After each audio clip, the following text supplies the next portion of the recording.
Thank you, and thank you on behalf of the organizers for inviting me. I work for Nestlé. We're going to talk about food packaging from the filler's perspective. We're going to start off kind of general, talking about food safety risks, packaging food safety risks, and then touch a little bit on Nestlé's packaging food safety approach. So let's talk about food safety risk. There are consumer food concerns: mycotoxins, pesticides, preservatives, authenticity, heavy metals. We had some milk safety problems in China, arsenic in apple juice. Bernard was talking about horse meat. And then, of course, there was lead found in Maggi. So all of these things cause the consumers to be very concerned. But they don't need additional help from the packaging. Mineral oils, badge, SEM, ITX, BPA, benzophenone, mineral oils, and of course, odor. Many, many issues about stinky packaging. So, packaging issue from the past. Everybody may have heard about ITX. It's a UV photo initiator. It's used in inks. It was found by Italian authorities in Nestlé infant formula. I can't think of a worse product category to have a problem, and I can't think of a worse country to have a problem with infant food than Italy. This occurred 10 years ago. Caused a big problem. I have a very good job because of this. It essentially launched packaging safety initiative to a much higher level. But it occurred 10 years ago. But it was remembered as if it was yesterday. And this is another thing. The internet has a memory.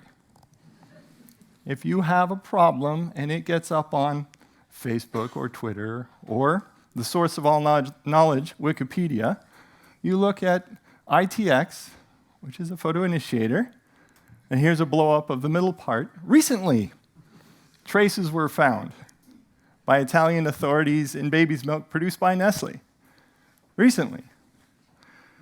This screenshot was taken at the end of last month. I'm wondering how long it'll take before it'll be changed from recently to a while ago.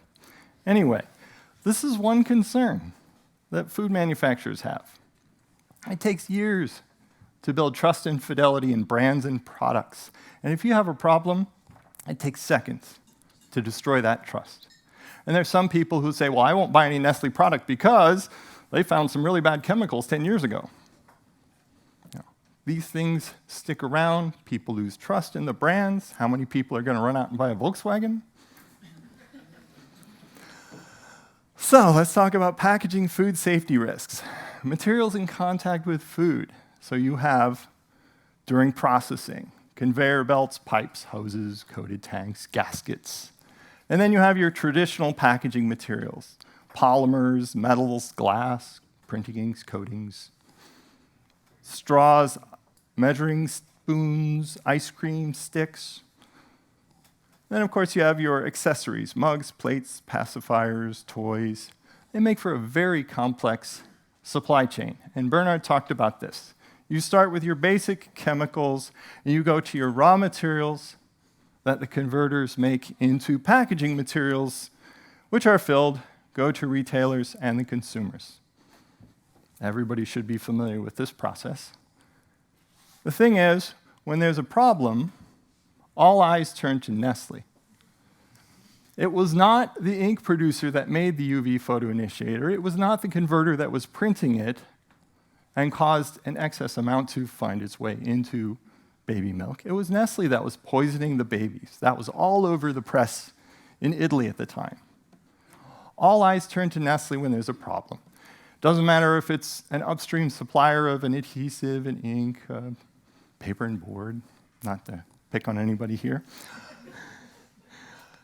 So when there's a problem, we find out that suppliers do not always deliver what was promised. We were looking for safe and compliant packaging. Damage is usually to the Nestlé brands.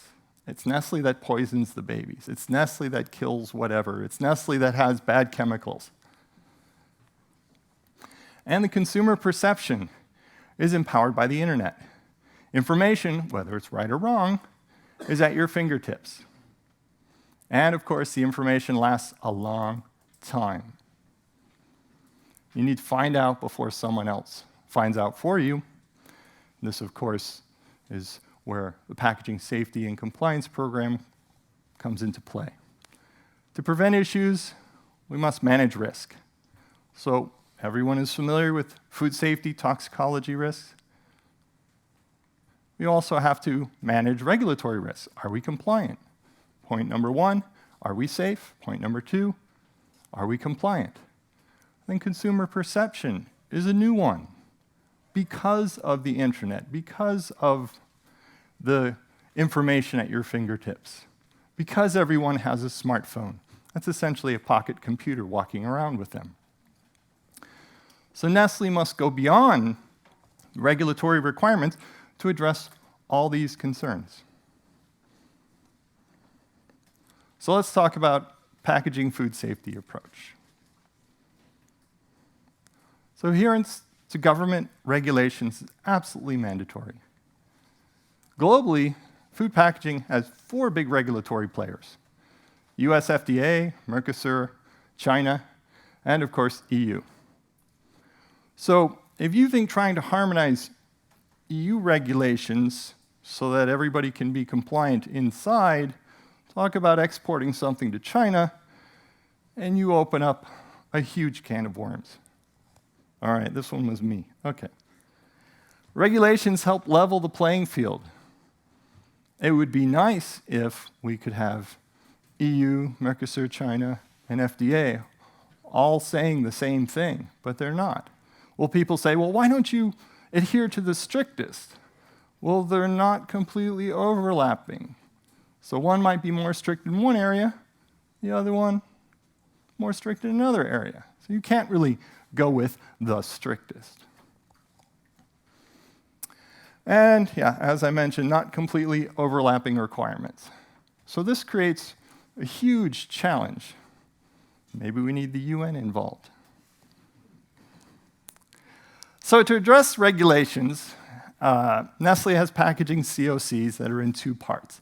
And there is a complete packaging safety program which involves analytical testing, supplier assessments. COCs, certificates of compliance, are just one part.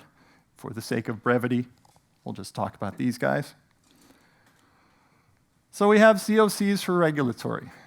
They certify to the food application, the conditions of use, and of course, any and all government regulations where the packaging is used. But Nestlé goes beyond that. About 8 years ago, we said, hey guys, we'd like to know what chemicals are in the packaging. We need to know CAS number level of detail.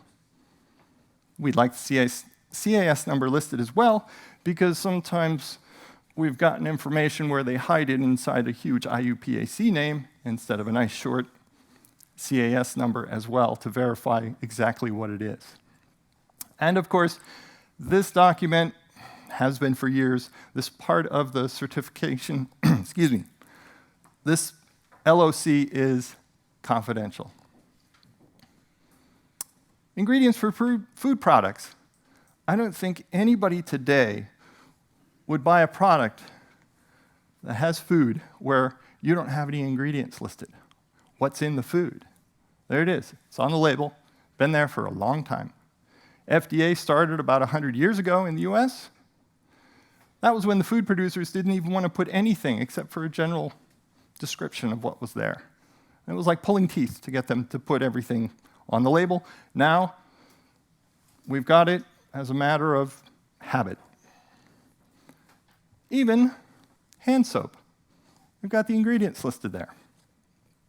Is there anybody out there who's got their packaging listed? Actually, if you go to the PMI website, Philip Morris, maker of fine tobacco products, and you choose a country. I was giving a presentation in Panama, so I chose that. I said, okay, let us select one of the components, and here we'll choose filter adhesives. And there it is on a publicly available website. CAS level of detail for any of their components. Very impressive. Nestle's selling baby food and can't even get that kind of detail from all of its suppliers. Some suppliers, yes. Some suppliers, not so good.